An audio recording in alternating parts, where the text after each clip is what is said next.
if you had to distill all of those feelings into one word, is there a word that comes to mind? Besides love?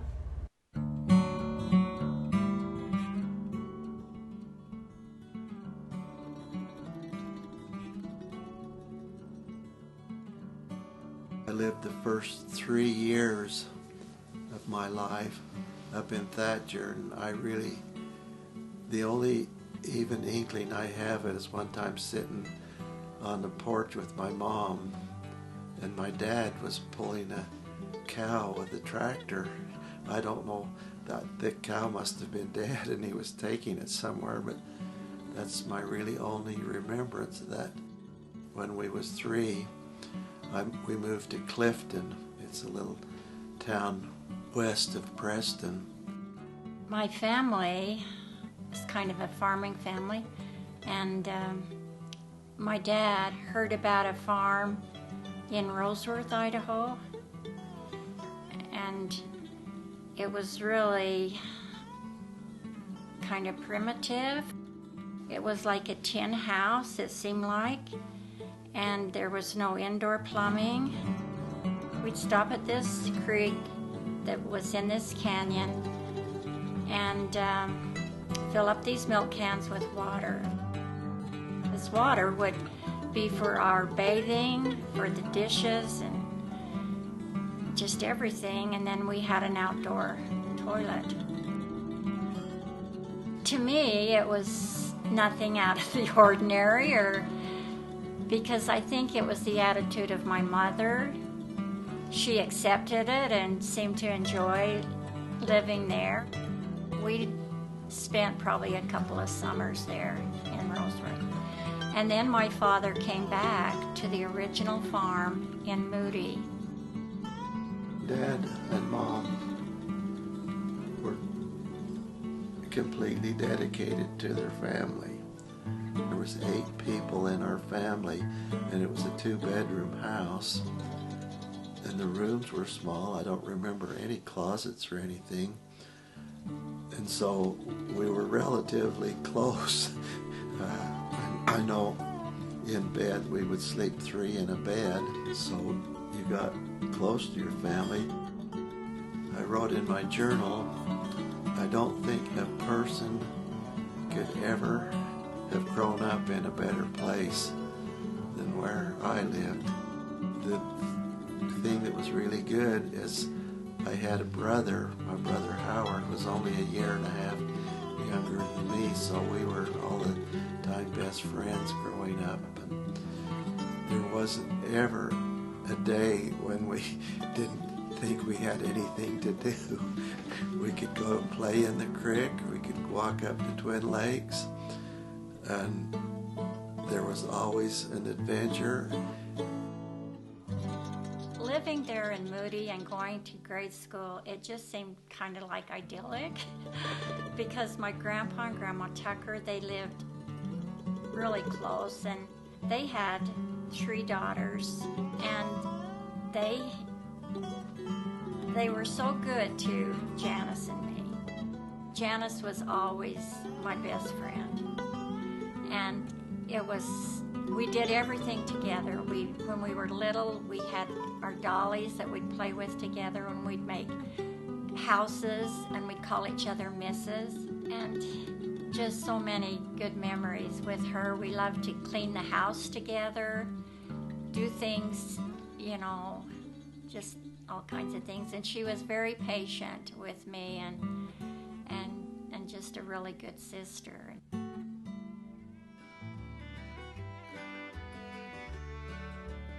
Mom and Dad always took us to church, and that was always took up our Sundays, unless a friend would invite you to come to their place for Sunday afternoon. I had a real good friend, Ronald Ward, and I'd go to his place a lot for Sunday afternoon, and he always had fun things to do. My mom really felt it was important for us to go to primary, and I had really good, experiences at primary. I love primary. My aunt, Marva Lee Tucker, was my primary teacher, and she gave me a Book of Mormon. She gave the whole class, all the girls, a Book of Mormon, and I still have that. Probably when I was 12, I started to be pretty much self-sufficient as earning money for my school lunches and whatever, my school clothes and stuff. And the example my brothers was always really good. My brother Bill, the oldest, he was the most ambitious person probably I've ever known. And the great thing about it, he would go out and work for farmers, and he would always do such a good job and do even more than they asked him to do, that we never had to worry about finding a job. People wanted Billy's brothers to work for them because they thought we could do like Billy. Sadly, I don't think we met up to their expectations. I really felt like my sister Janice had just really made a name for herself, and she just started high school there at Snake River as a freshman. And then when she was a junior, she ran for secretary of the student body, and she was elected to the student body secretary. And so I always felt like I don't even want to try for things that she did, because, you know, I just don't think I can do it. But I did go out for drama for some plays and things like that. I was the FHA president. That's the Future Homemakers of America. How that came about, I have no idea, because I could barely sew. Anyway, it was just crazy. I was always the littlest one in my class, probably even, most everybody was a head taller than me, but my dad wouldn't let me go out for football when I was a freshman or a sophomore, because he said those kids will kill you. But when I was a junior, I got to football and basketball and track. That was probably my biggest interest in high school, was the athletic part of it.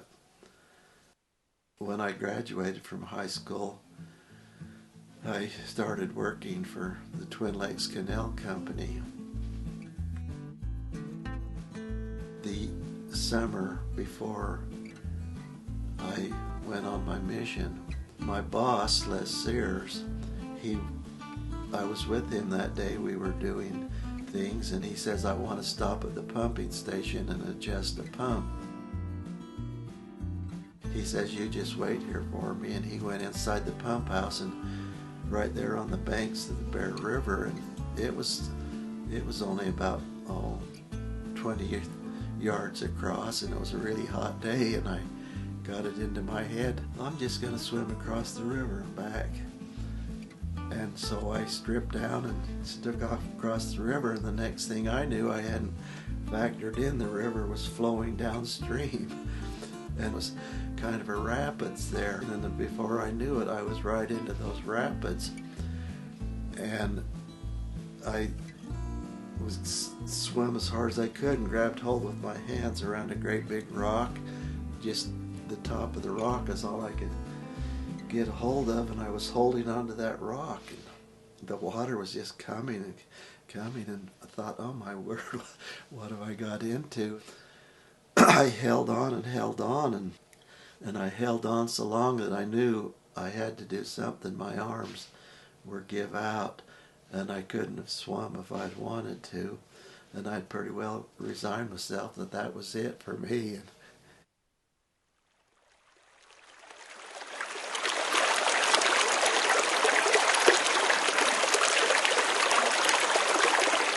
just then, Les Sears come out of the pump house, and I yelled for him. I needed help, and he ran over to his station wagon and got a rope and threw the rope to me, and I grabbed hold of the rope, and he pulled me to shore, and I lay there for a while recuperating.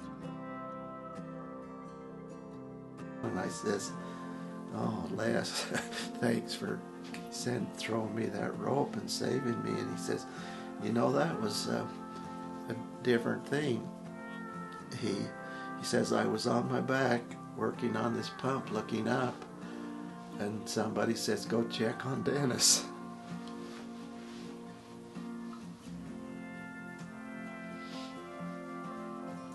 And I kind of thought, "Oh, I'm in a bad position. I don't want to do that." But he said, the impression was so strong that he did it. He says he thought, I've got to do it. And he went out and saw me there. And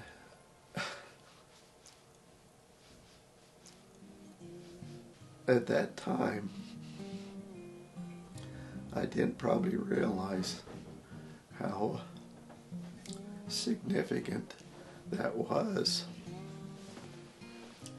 But I know at the time it was, time to start thinking about going on a mission, and I didn't particularly want to go on a mission.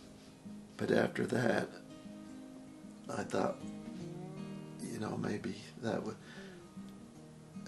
would be a good thing to do.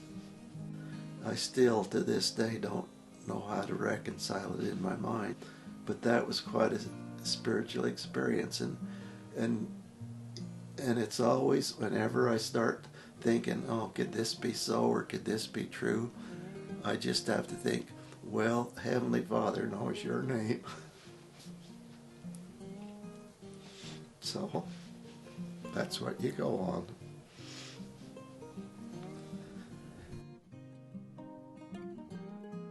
I went to Rick's, and going to Rick's was kind of like starting at high school at Snake River after Janice, because she really excelled at Rick's.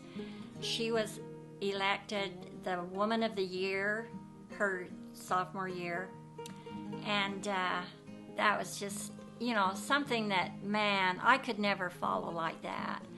And so it was good to go to Logan, to a school where I kind of was on my own. There was no one before me who had been there. My roommate at Rick's, she was going to go there too, and it just worked out so good. We got our housing, and it was called the David O. McKay Living Center, and they had 4 dorms for women and 3 dorms for LDS men, and then there was a Delta Phi house in the middle. That was a returned missionary, kind of their fraternity. It was just really a neat setup for LDS kids. My mission was the East Central States mission. Back then it comprised Kentucky, Tennessee, and West Virginia. That was really a good mission, and we had some good experiences. My favorite was a lady listened to General Conference. We would get on television one session of conference, and she listened to conference and called up the missionaries. And I thought, wow, what a good experience to be there and get that call. And that only happened the one time. I had some really good companions. In fact, one companion is still we visit, and that's a blessing of a mission, is the people you meet and the friendships you develop and your testimony that grows stronger. I came home about 2 weeks early so I could start college at Utah State. Well, this one girl, she was engaged to a fellow from West Side. That's where Grandpa graduated.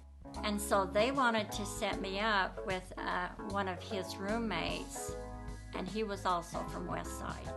And his name was Norlis McKay. Norlis and Kent, they had a group of friends, and I got in with them, and that's when I met Cora. So I went with Norlis, and he was just really a good guy. But one night we double dated with Grandpa, and there were like 6 of us, if you can imagine. I really thought she was I really liked to be with her. So we went to, it seemed like a Henry Mancini concert there at Utah State.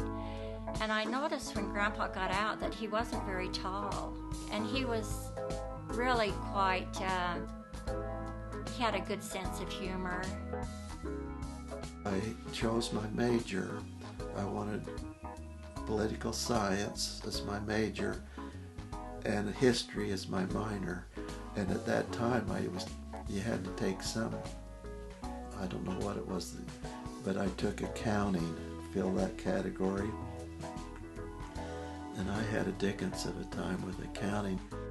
He was taking an accounting class, and he was having, he said needed help. That was my major, was business education. And so I said, okay, I'll help you. And we'd meet at the library, and I'd try to help him, and then he'd take me home. And I just had a kind of a feeling that I was liking him a little bit more than his roommate. This is Norlis. I would study, and she would tell me that accounts receivable and all that, get that straightened out for me. And finally, I fell in love.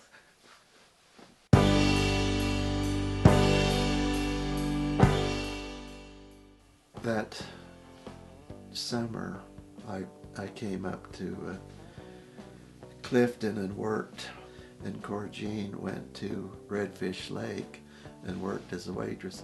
I worked the summer between my junior and senior year at Logan at Redfish Lake. That was such a good job. I loved it. I don't know if you'd call her a roommate, but her name was Kay Babel. And she was just such a good, I just loved her. She just had such a happy and just generous spirit about her. But we never worked a shift together. So I'd go off in the morning, and when I came back, she had made my bed. And that taught me something. So her parents actually had a cabin there at Redfish Lake and a boat, and they took me on a boat ride. And for some reason, I thought that I could wear my glasses and water ski. The first time I fell, they stayed on.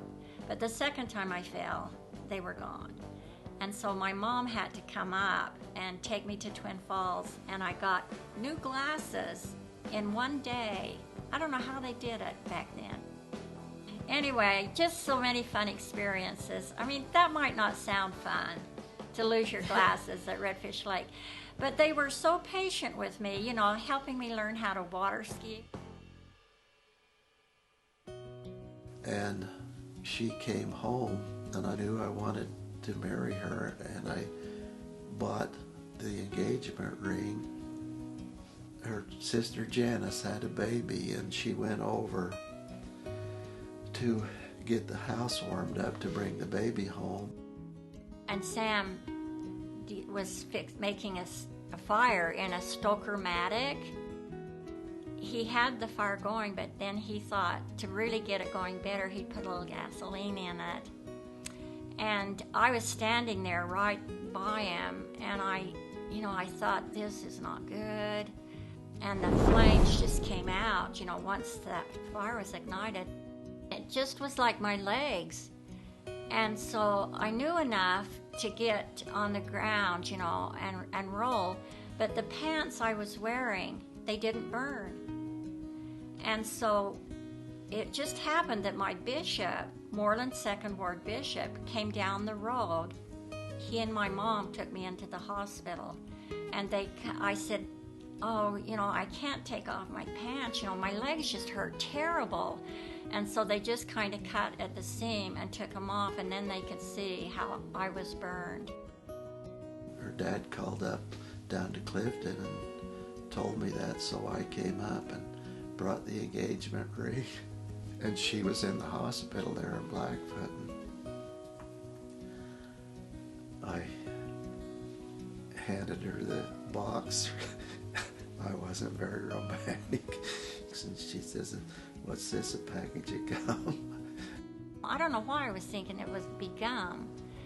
And he said no, and he got out this box, and it was then the rings. But my hand was also burned, my left hand, or it was wrapped up.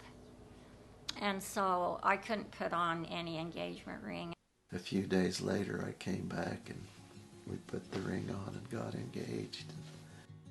So then that was when I got engaged, was in the Bingham Memorial Hospital. Crazy. Then, when I got through with student teaching, I taught the man I taught for, he had to have surgery, so I taught for a month or so in his position. And then I came up, the spring work had started, and so I come up and worked for her dad, and she finished up the year, and then we moved up, and her parents fixed up a nice little home next to where we live now, and we started our family.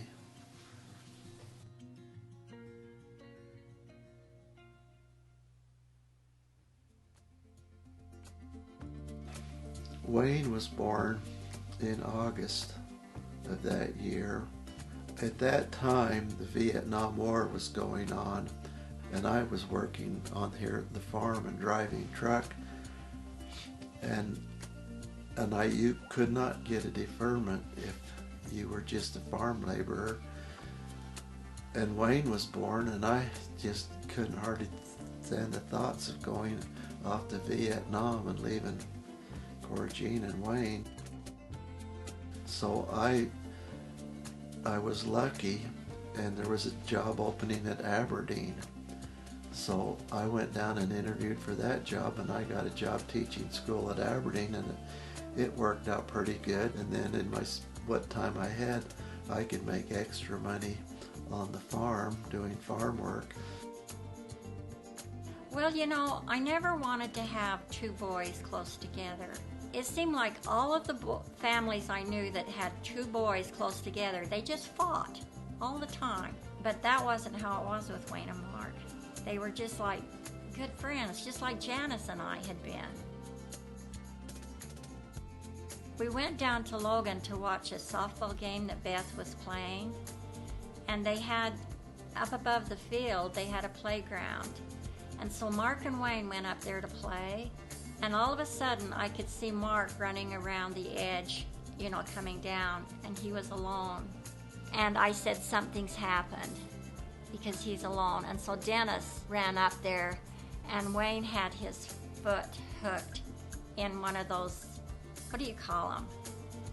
Rings, monkey rings. And so he had on cowboy boots, and he couldn't get it out. And so he was just hanging there, and he was too far off from the ground to even support himself. He had told Mark to go get Mom and Dad. And so, we ran up there, and Grandpa was able to get him out of there, but he was ready to pass out. They were sure so good for each other. Jill was born in December, but Cora Jean was going to have twins. And anyway, when, I don't think they were due till January, but in December she went to the doctor, and the doctor told her she better get over to the hospital, and Jill was born, and Leah Jean was stillborn. It really didn't dawn on me of a loss until we were there at the cemetery.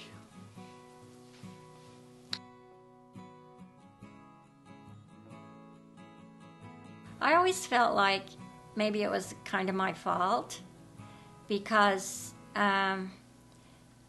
when I was expecting Jill, and when, the doctor said, I think there might be two, I just couldn't believe it, because I thought, I can't even handle 2 right now. How can I handle 4?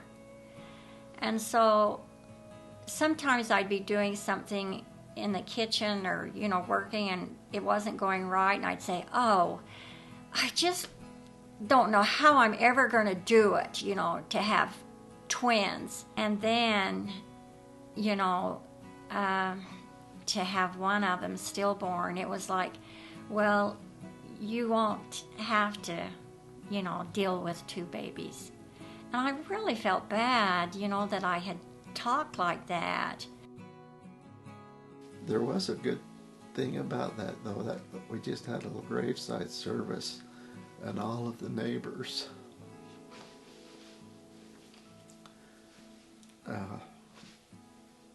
just came, and I remember somehow that lifted you up, knowing that the support and love that you felt from your family and neighbors. And at the time I thought, oh, that we've got us a little daughter. We really wanted a daughter. We had Wayne and Mark, and they were really good little friends, and we wanted a daughter, and so we had a daughter. And so when Jennifer was born, it was just like giving me a second chance. And she grew so fast, and even though she was 2 years younger than Jill, that lots of times people would say, are they twins? Well, I remember this couple, they said, are they twins?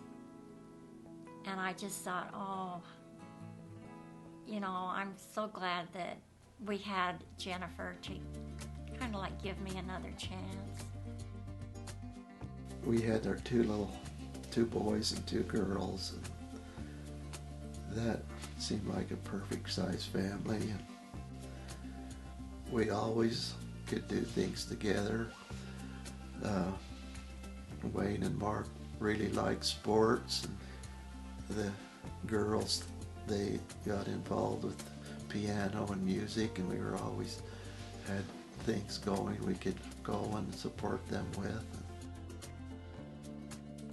I always liked to be with them, but as they got older, they wanted to be more like doing things with their friends and I thought, we can do something about it. And we bought a boat.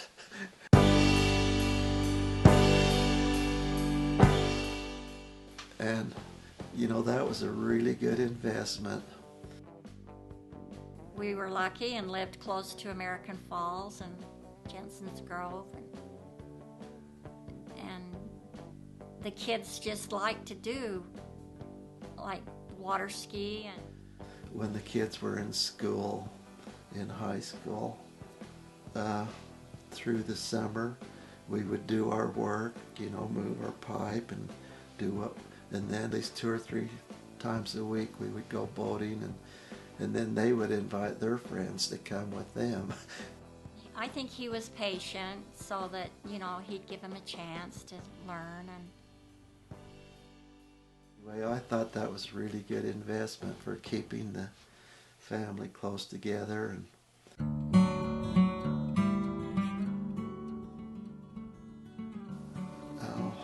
We don't have time to go in all the things we did with our kids, but they have been such a focal point of our lives. I don't know how they were able to do so well in spite of me. We really did enjoy our family.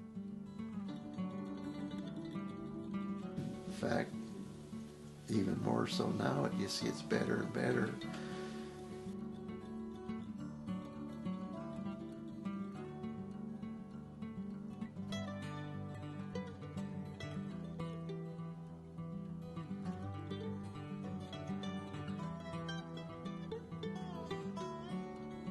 I think traditions are important for families. I just think that they're good because I enjoy watching the interaction of the grandchildren and how compatible they are with each other and their sense of humor, and I just really enjoy being around them.